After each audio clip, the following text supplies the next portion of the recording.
Assalamualaikum warahmatullahi wabarakatuh. Perkenalkan, saya Lena Safitri dari Prodi PGMI dengan NIM 25430361135. Pada kesempatan kali ini akan mempresentasikan biografi Abu Hurairah yang merupakan tugas dari mata kuliah hadis.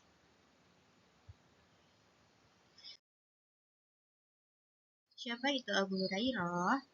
Abu Hurairah adalah salah satu sahabat Nabi Muhammad SAW dengan nama lengkap Abdurrahman bin Syakh al-Dausi. Gelarnya Abu Hurairah berasal dari kecintaannya pada kucing. Beliau dikenal sebagai periwayat hadis terbanyak dengan lebih dari 5.000 hadis yang diriwayatkan. Kemudian informasi umum mengenai Abu Hurairah. Nama lengkapnya adalah Abdurrahman bin Syakh ad-Dausi al-Yamani. Nama panggilannya Abu Hurairah yang berarti ayah kucing. Nama ibunya Umaymah binti Subaih bin al-Harits.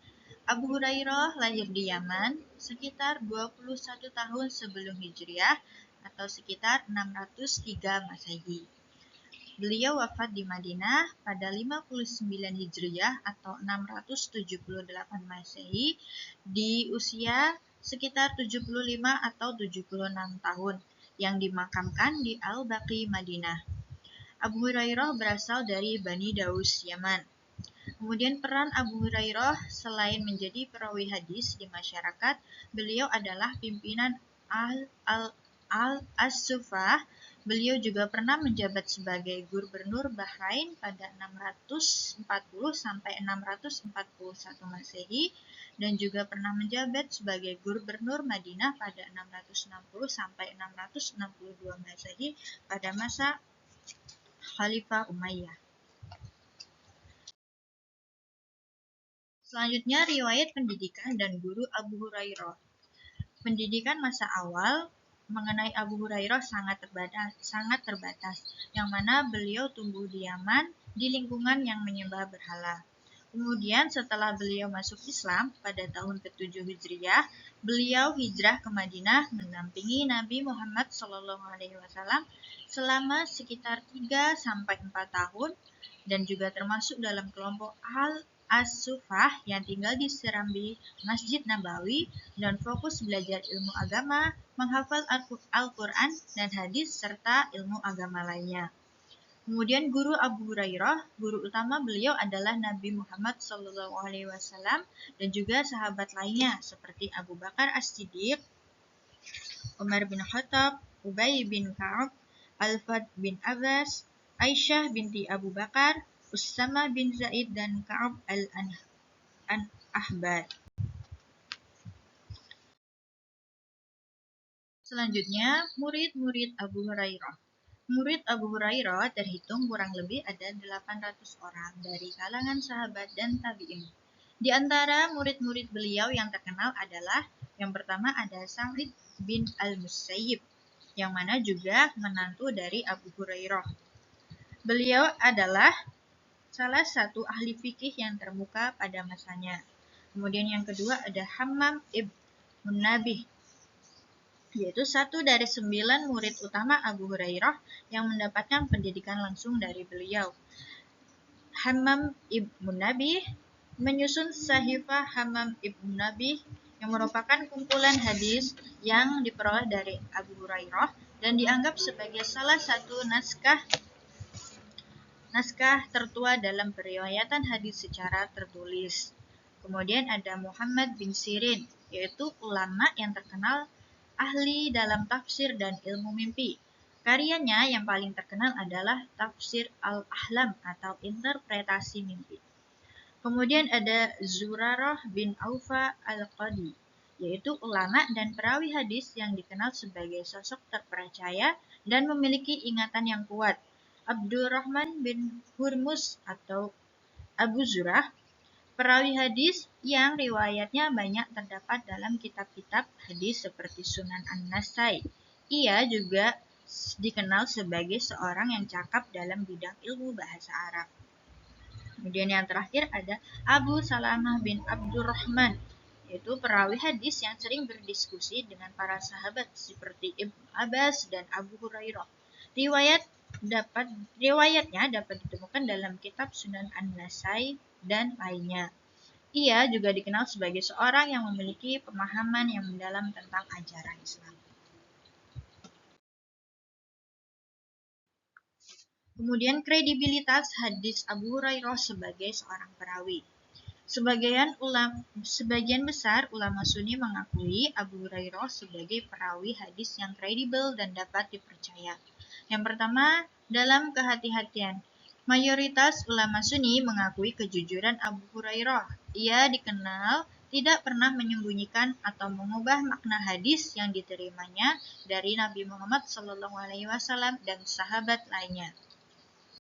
Yang kedua, dalam segi keakuratan, Abu Hurairah dikenal mampu meriwayatkan hadis dengan jelas menyebutkan sanadnya. Selanjutnya, dari segi keadilan. Dalam meriwayatkan hadis, Abu Hurairah tidak memihak atau memasukkan unsur kepentingan pribadi. Ia meriwayatkan hadis tentang berbagai topik termasuk keadilan dalam pemerintahan dan hubungan sosial dengan objektivitas. Kemudian dari segi hafalan, Abu Hurairah mampu menghafal lebih dari 5.000 hadis dan diperkirakan antara 3.500 sampai 5.375 hadis yang dicatat dalam kitab-kitab. Hadis yang disampaikan mencakup beberapa hal seperti akidah, ibadah, muamalah, akhlak dan etika, zuhud dan ketaatan, dan tanda-tanda kiamat.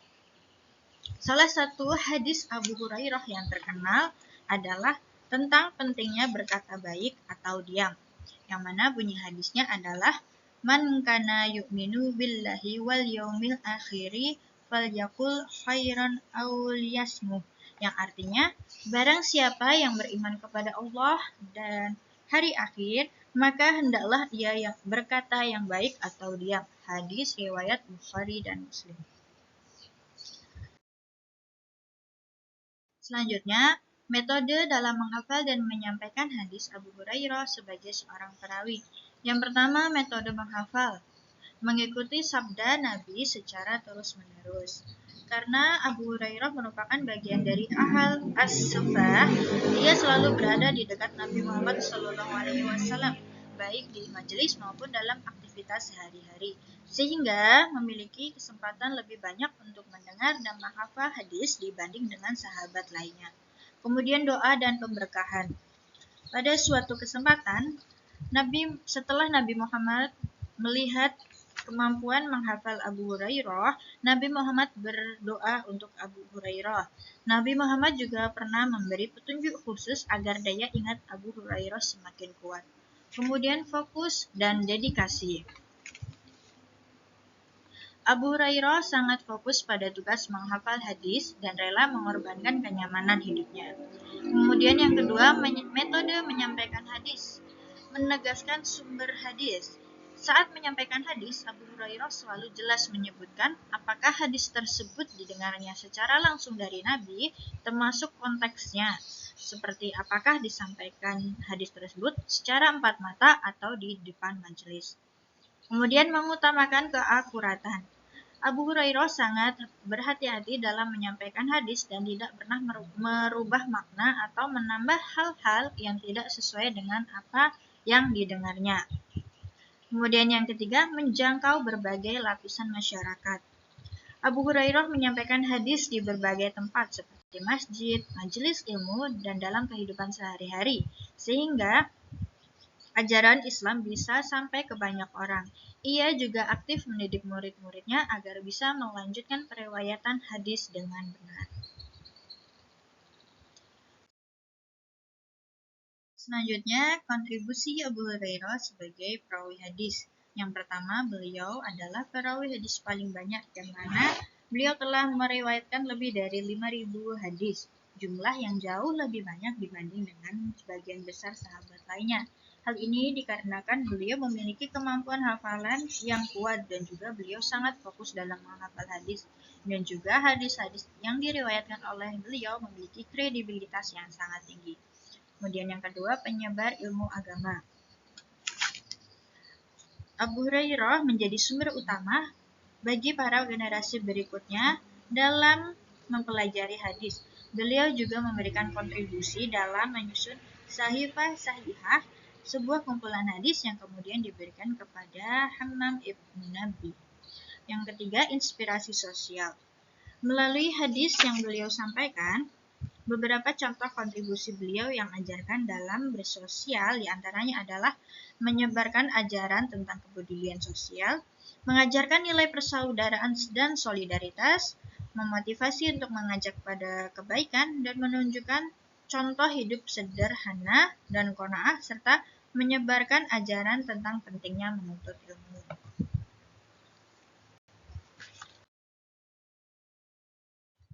Selanjutnya, warisan dari Abu Hurairah. Yang pertama, dari segi ilmu hadis. Ia meriwayatkan lebih dari 5.000 hadis yang menghasilkan lebih dari 500.000 rantai periwayatan. Hadis-hadisnya menjadi bagian penting dalam kitab-kitab hadis utama seperti Sahih Bukhari dan Sahih Muslim, serta digunakan oleh 4 mazhab Sunni dalam pengambilan keputusan hukum Islam. Kemudian yang kedua metode periwayatan hadis. Metodenya dalam menghafal dan menyampaikan hadis seperti menegaskan sumber dan mengutamakan keakuratan menjadi contoh bagi para perawi dan peneliti hadis modern. Selanjutnya ajaran akhlak dan ibadah. Beberapa wasiat Nabi yang ia riwayatkan seperti puasa 3 hari setiap bulan, sholat duha dan sholat witir sebelum tidur masih dijalankan oleh banyak umat Islam sebagai bagian dari praktik ibadah sehari-hari.